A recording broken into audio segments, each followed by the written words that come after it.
I'd like to welcome everybody to another edition of Firehouse Table Talk. This is with Palm Beach Gardens Fire and Rescue. We are Addiction Training Center, and we're bringing this show to you as part of a community awareness to let everybody know what is going on with first responders in our area, the people who are doing all the great work for us in our homes, in our backyards, and in our places of business, and to learn more about them.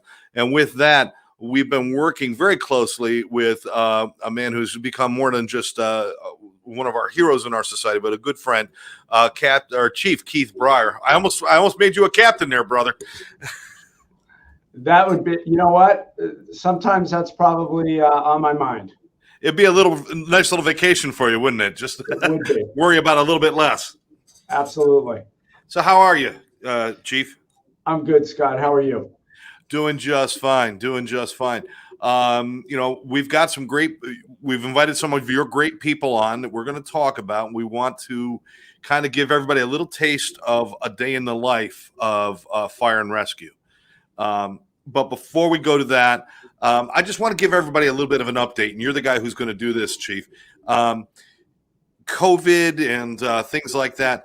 Where are we standing now? Do you guys still have a lot of high concerns, or what kind of message do you want the public from you guys? What kind of message would you like the public to have about what's going on right now? Well, we had that when the kids all went back to school, and we saw that surge in the positivity rate, especially in Palm Beach County, went up to about 20%. It's now down to about 11%. So it looks like we've spiked and we're on our way down.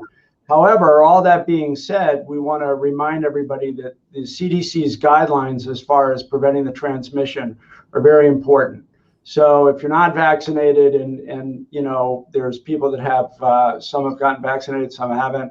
However, if you're not, making sure you're wearing a mask and doing the CDC's recommendations and doing your social distancing are very, very important. And that goes for people who are vaccinated and people who are not vaccinated. Quite frankly, when they're in a closed space, should be wearing masks and being really diligent about making sure that their hands are clean and they're doing those things. This is, at the end of the day, this is something that you don't want to get, you don't want to pass on, and you certainly don't want to pass it on to somebody who is in that high mortality. So, or could be high mortality. So, yes, it is still out there. The crews are still diligent. I would like to, just kind of give a shout out to all first responders. But you remember when this first came out, we had very little information, and PPE was on short supply. Yeah. And once again, fire rescue throughout this country stepped up to the plate. It's not something that everybody signed up for, but yet they went out there, did what they had to do, kept their commitment to the public. And we were able to, do our job, continue our service, in spite of not having PPE, in spite of not knowing exactly what to do. And not only how is that going to affect my health, but my family's health. But really kudos to fire rescue in general, all throughout, everywhere, actually, not just the United States, but worldwide, the people that stepped up, because between fire rescue personnel, EMS personnel, nurses, doctors, they got their butt kicked during this whole thing and really did a great job. So the message is, we're making progress, but we're not there yet. So, be careful and do your due diligence. Excellent. And our thanks, certainly from ATC and all of our friends out, our thanks go to you guys for diligently standing fast and doing your job in spite of these difficult circumstances. We appreciate that. Is there something that we can kind of put in people's heads that if they do have to come into contact with a first responder, they're called to their house, should people do something to make it easier for you to get your job done as far as distancing or whatever? Yeah, so when they go to access 911, the dispatcher will ask specific questions. And what we're asking people is to really be honest about that, because that is going to cue the crews that are coming to your house to wear a specific type of respirator. And just so they know, early in this pandemic, people were being a little less than honest because they were afraid they wouldn't be transported or they wouldn't be taken care of. And they actually put a lot of people at risk unnecessarily just because they weren't honest. At this stage in the game, letting everybody know, being honest about that really helps not only them to treat you, but keeps the crew safe as well. So dispatch will answer all those questions for them. Our thing is just, answer them truthfully. Be honest and just be aware. And for everyone else, be grateful and express your gratitude. Let's thank these people for their service and everything they've done. And Chief, is always, you're straightforward. You're an awesome guy, and you're a real asset. You're an asset to South Florida. We appreciate it. Thank you very much. You're welcome. We've got some other people that are assets, that you want to introduce us all to. And we're going to start with Lieutenant Monica Marzullo. And we're going to bring her on the show. Hi, Monica. Hello. Lieutenant, why don't you introduce Monica? Tell us a little bit about her. Or Chief, why don't you? Sorry, I went from Lieutenant. I just took you from captain to lieutenant. It's getting better and better for me.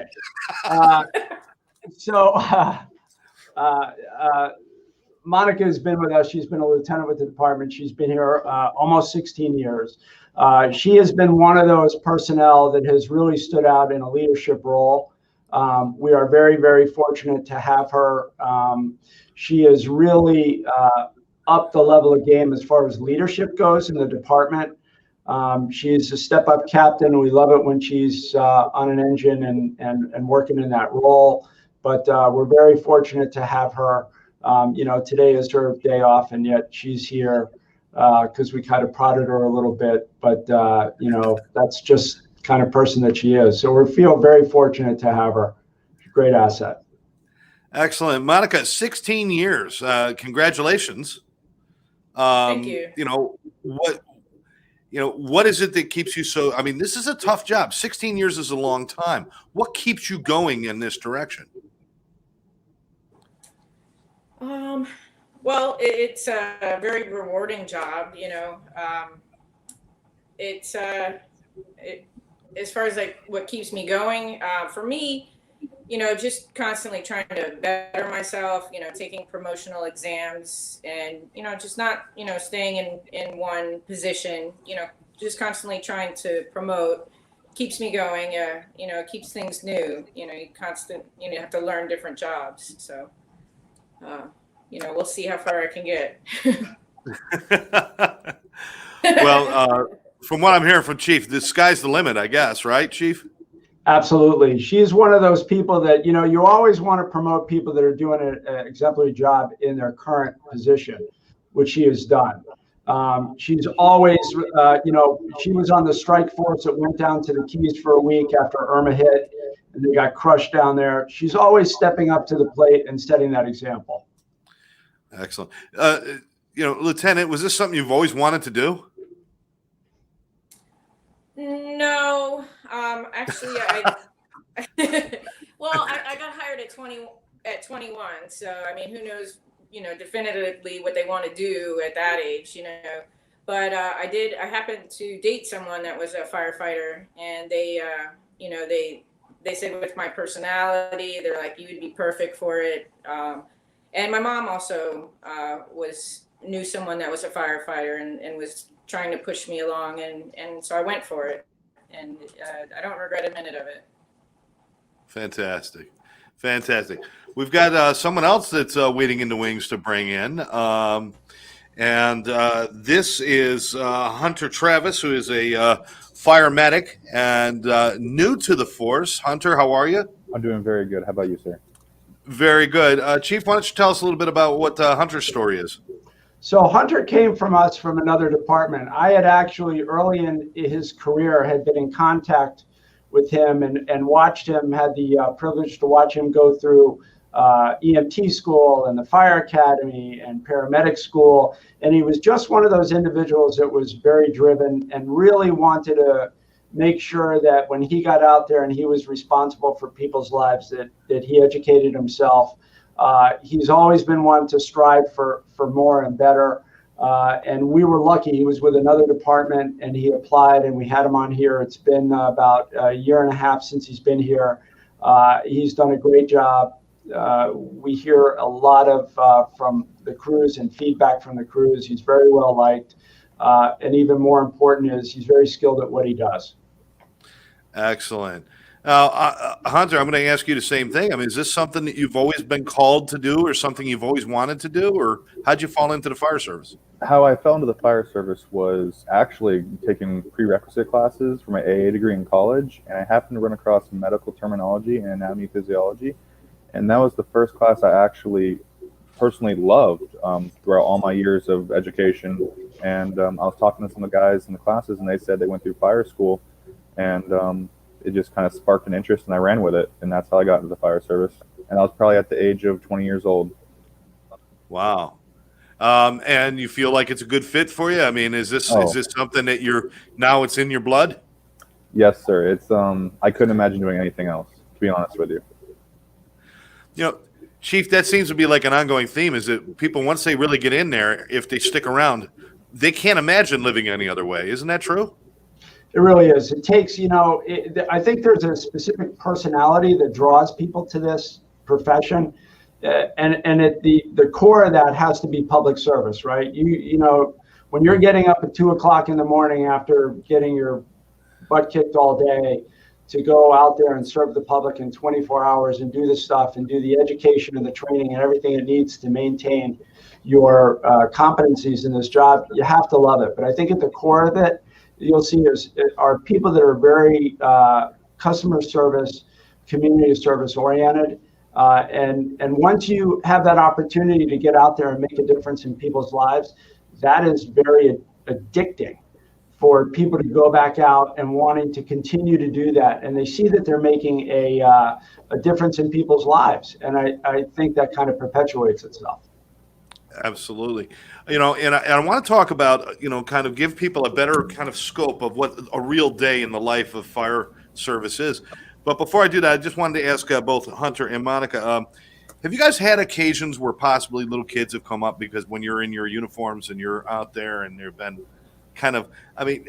does that do something for you as well when the little kids come up and you're the fireman and you're the, you're kind of the heroes? Does that do something to you guys too? Either one of you can answer. I'll let you go first, Lieutenant.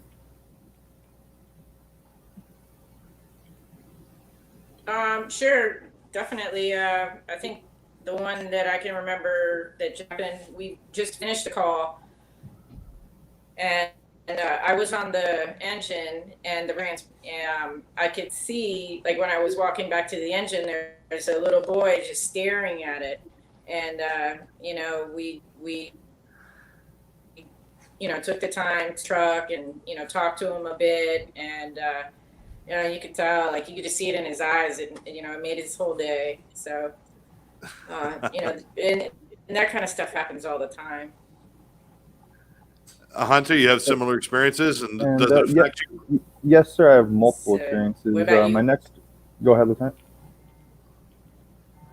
I think she's breaking up. Yeah. My next door neighbor, they have a 2-year-old son. No, you go ahead. I was going to say. And the 2-year-old son has little fire trucks outside, and they beg me every single day to come by the fire station, and I bring them stickers from work and a little helmet. Also, experience I've had is at the Palm Beach Gardens Green Market, being in uniform and having families and little children come talk to me, give me high fives. It's a really, it's a good feeling to know that the community and especially little children look up to you and thank you for your service. And the little kids are so just so happy when you turn the lights on. It's a good feeling. That's great. I remember being young and seeing the lights come on was just like, it was magical. It was something magical about that. And certainly you guys were my heroes growing up. So that's awesome. Chief, we're going to talk about the day in the life. And I think what's important for people to understand is a day in the life of fire service is not necessarily what you see on TV and in movies. It's not every moment is like this breakneck hero speed thing there's a lot of pieces that go into this. There's a lot of pieces to the job, isn't there? There really is. And not only, they'll tell you about a little bit how their shift starts, but, we're running 12,000 calls a year. That's a lot of calls for a small department. So not only are they busy running calls, but in between there's training and there's personal education and the stuff that they're doing on top of maintaining that station and their apparatus and all those other things. So, years ago, you used to see the old picture of the firefighters out in front of the station playing checkers. And I can assure you that those days are long gone. Their downtime is very little to none. So they are constantly going, constantly training, constantly running calls.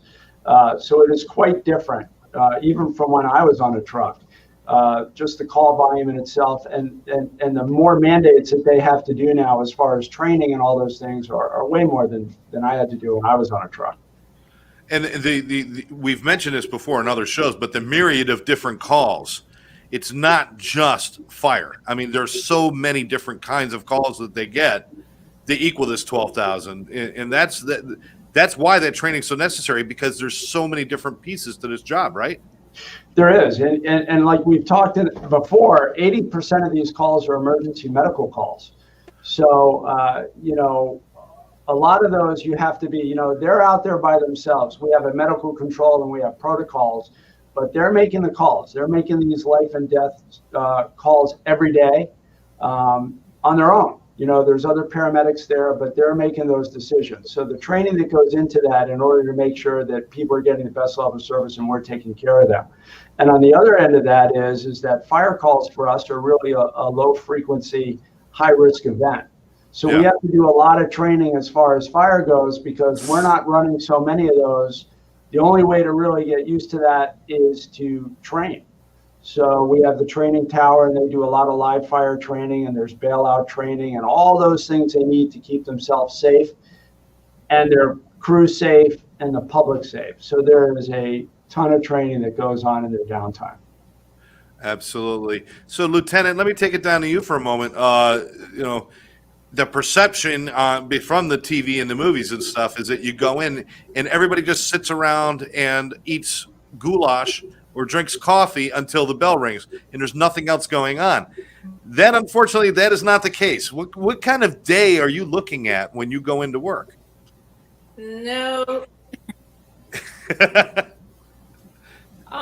Well, I mean, I can run you through. No, I'll run you through a normal day. We really most likely have training pretty much every shift. We do get a break, around the holidays, but we're doing some kind of training, whether it's crew training that the captain put on, but we all everybody, and you have to check out vehicles, and then the morning time when we sit around and have breakfast, that's when the tone gets set for the whole day. There might be some type of protocol or TSOG review right after we have breakfast. We'll go over the training that's on the calendar for the day. And there's station duties, there's daily duties that we have to do. You might have there's so many things that could happen aside from running emergency calls. You have to switch out of a unit. So we'll set the tone at breakfast, and what I usually like to do is get the training out of the way early, just so we can make sure that it happens. And then we'll whatever department training we have, we'll do that when we're assigned. And then hopefully we get to have a nice lunch, and I usually try to schedule in our in the afternoon once it's not so hot. But yeah, sometimes you don't get to things because you're so you're busy. You're running calls. It's a big laundry list of things to do daily. So. Yeah, that's quite a bit. And did you have any other questions for me? It keeps you very busy. No, it keeps you very busy. And I want to ask Hunter kind of the same thing. This constant schedule of training. I think the chief made a good point when he says you're not facing fires often enough that you have to stay trained constantly to be prepared for them? You don't just train a skill once and then you know it forever. You keep going over it and over it, don't you, Hunter? Yes, sir. It's like Lieutenant said, whether it's scheduled training or it's the training that Captain provides, every single day you're training. And I love the motto that Chief Fryer has on the side of the burn building we recently just got. It says, you can't train enough for a job that can kill you. And I love seeing that on the side of the building. It reminds you how important this job is, to stay physically fit, to stay, just stay up to date on things that could save your life. And I think it's amazing that Palm Beach Guards provides the amount of training they do. It keeps us safe. Was there anything being I think obviously the young man in the group here, was there anything that kind of surprised you about the day in the life of a firefighter when you first started? Exactly how you described it in the beginning, how people believe we're waiting for the calls to drop. If we're not running calls, the last thing we're doing is sitting around. We're training, we're, going over protocols, cleaning the station, greeting people at the fire station. We do so much within a day. It's impressive how we can fit it all in and still, eat and, function. So it's a lot of work. Chief, with all of this activity during the day, and do you think this helps to build that kind of family atmosphere, or does it detract from it? No, I think that, they spend a large majority of their time together, right, as a crew.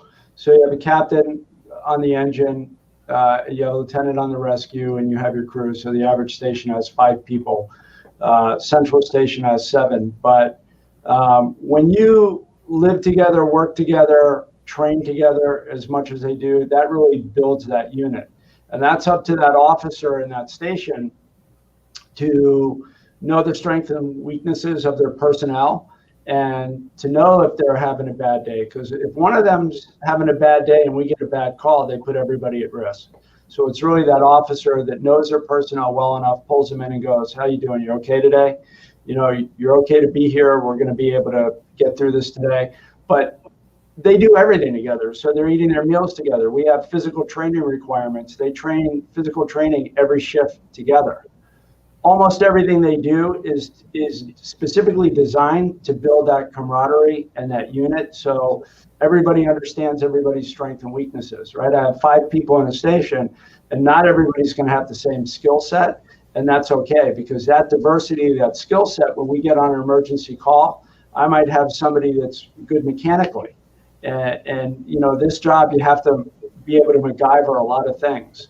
So I think what it does is just living together, training together, eating together builds that camaraderie. They become very close. Absolutely. Lieutenant, what do the people in your crew, or what do the people in your department, what do they mean to you? Were you prepared to become that close to these people?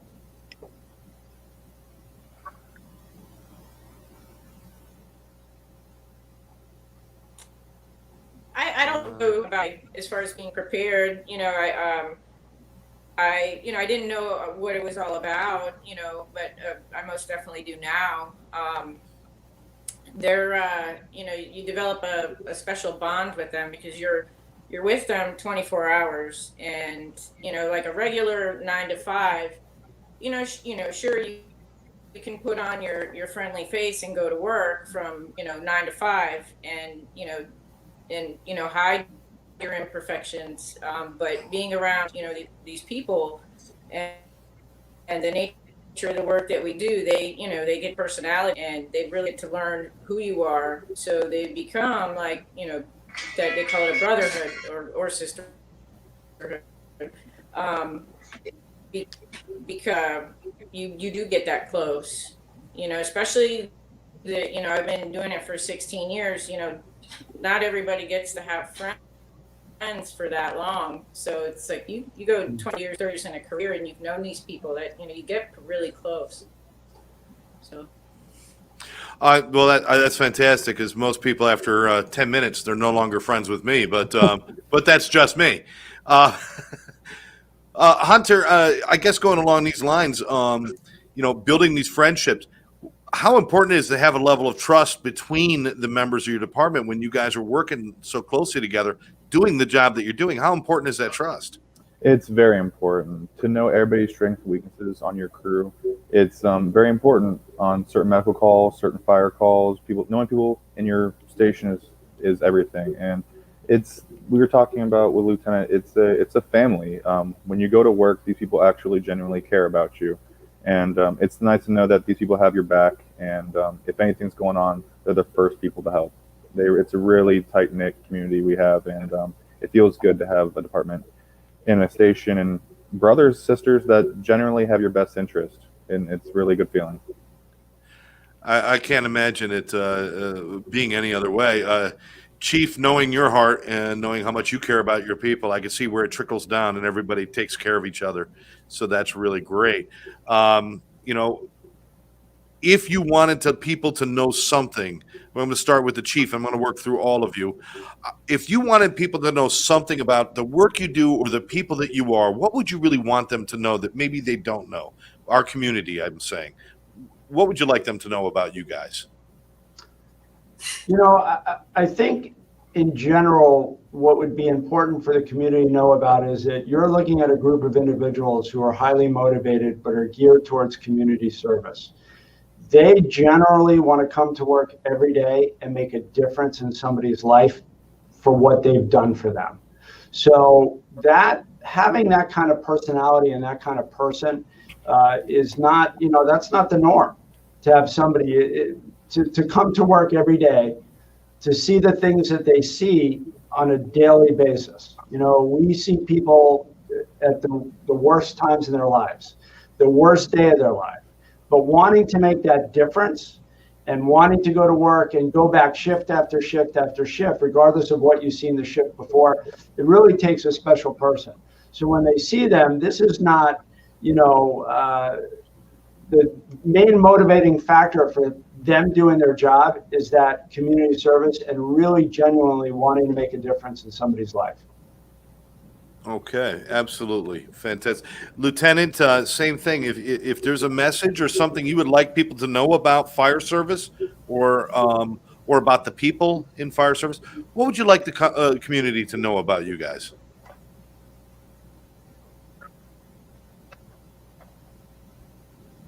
Well, like Chief said, we do want to help, and we get so many different kinds of calls, and you learn different ways to help different people.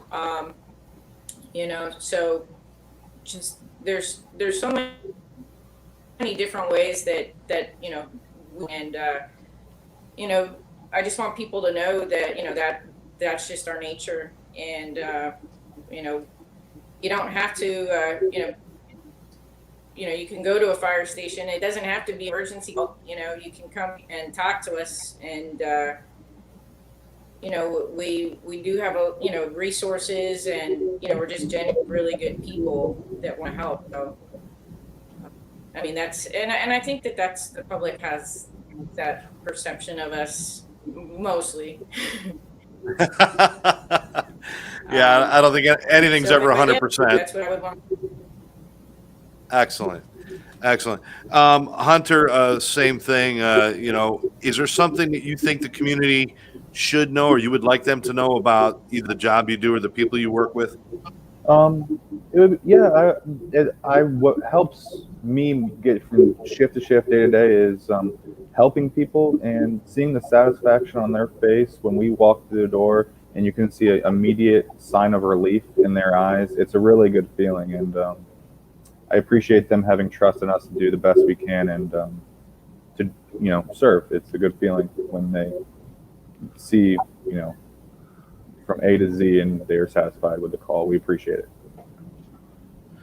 Fantastic. Well, at the end of the day, it sounds like it's a lot of the same message, which is your dedication and that you're there to serve the public. That's what you guys are all there for. Chief, I don't imagine the people who go in with the grandiose ideas of being a hero last very long in that department, do they? either they're not going to last, or over a period of time, I think their perspective changes. Yeah. So when you come into that and you're seeing the things, being a hero is anything from going into a fire and pulling out somebody to just maybe holding somebody's hand who's scared on the way to the hospital because they're scared, right? They're in a rescue truck and they're going to the hospital and they're with strangers. And a lot of times it's just that reassurance. So there's different ends of that spectrum for that. But I think what happens is this job shapes you over a period of time. And you might go in with one idea, but I think that changes over time. And the people that stay in it, I think this job just kind of shapes you. I noticed that both Hunter and Lieutenant, you both lit up when we were talking about sharing those moments with the little kids, and those are the true moments that really serve the community, as well as obviously the dangerous things and the other things you have to do. But those moments of taking a moment to take a child and to turn the light on for them, or put your helmet on them for a second, that could change their world. And we love. I'm touched that you guys take the time to do that. It means the world to the community that you guys have that kind of heart, and we want to thank you all for being that way. Chief, is there anything else you want to do to wrap this up? I mean, we got two great people here, and telling us, kind of what they do and what they're all about. Is there anything else you'd like us to know today? No, I just, I always appreciate ATC and everything that you guys do for the fire service. I don't think a lot of people realize how you guys have reached out to help. We've talked about this before. This job a lot of times lends itself to sometimes people having to self-medicate, and there's drugs and alcohol, and I don't want to put a damper on this, but that's just a sad fact in reality at times that people use drugs and alcohol to cope with this. What's really reassuring to us is that you and Karen and ATC have really reached out to first responders and have been an unbelievable resource for us to make sure that our people are safe and healthy, and that there is some hope to that. So I know that you do these podcasts, and every once in a while we get off on what the subject is, but the actual the reality of the thing is you guys do a great thing for first responders. There's never a time where you guys don't take a phone call. And for me personally, knowing that if we have one of our personnel that's kind of suffering, we can pick up that phone and you guys will take it from there. And we know that our personnel are going to be taken care of. So what I really want to do is I want to thank you, Karen, ATC, for all that you do for all personnels, or all fire rescue personnel, first responders, all over the place. I know you guys are all over the country and you're educating people. And that's really important because at the end of the day, we need people like you to make sure that we can keep our personnel healthy. And Chief, we appreciate the words of thanks and encouragement. We find this very rewarding and fulfilling because we get to meet people like yourself and your crew, and Hunter and Monica and you guys, and to just to stand in the light of the work that you guys do and be supportive in any way we can is an honor for us. It is an absolute honor for us. You guys do so much for our communities, and I just want you to know your communities are here to give back and do for you when you need it. So that being said, I want to thank everybody for joining us here today.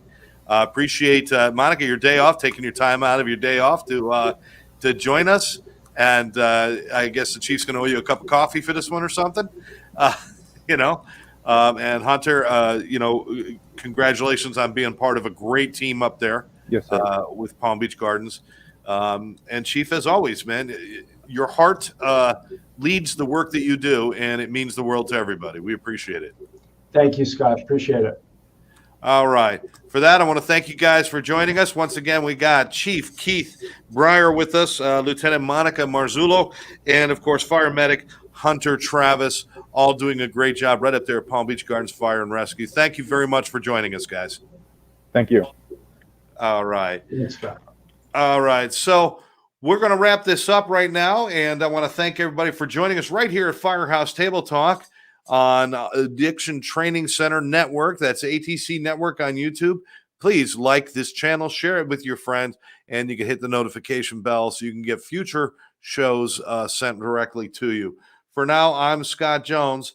Thank you, everybody, for joining us.